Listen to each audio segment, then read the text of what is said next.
Whenever I talk or write about vulnerabilities, I tend to be a bit frustrated. The hackers always don't play by the rules. They can use any means necessary to get their job done. You have to admire their perseverance. The problem is that their success is our failure. What if there would be a shortcut for the good guys as well? I bet there are multiple, but Nuclei is the one that I will talk about today. Nuclei is an application that closes the gap between the vulnerabilities catalogs and actual pen testing. Do you want a more formal description? According to the project's README file, it is a tool used to send requests across targets based on a template, promising zero false positives when scanning a large number of hosts. And because sharing is caring, there is a dedicated templates repository where the work of 300 security researchers is shared. Yes, the number is a pure coincidence and it has nothing to do with the 300 Spartans decimated at Thermopylae while fighting the invaders. Enough with the history.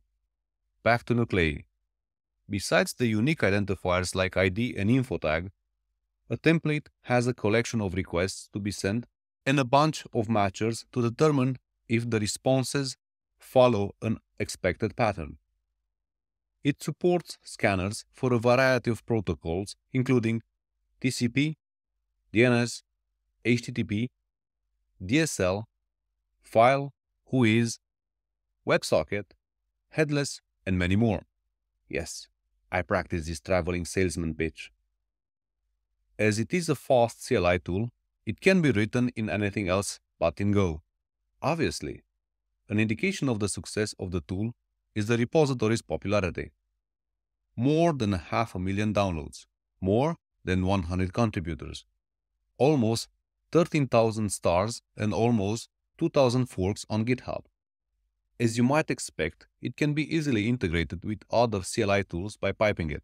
For instance, you can use it with Subfinder to target newly discovered subdomains, or HTTPX if you want to filter and process the URLs beforehand. All in all, a nice tool you should use, whether you use it from the command line or you integrate it in your CI pipeline.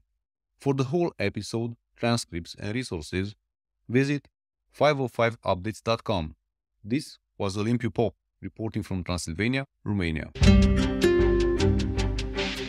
Search for and subscribe to It's 505 wherever you listen to your favorite podcasts.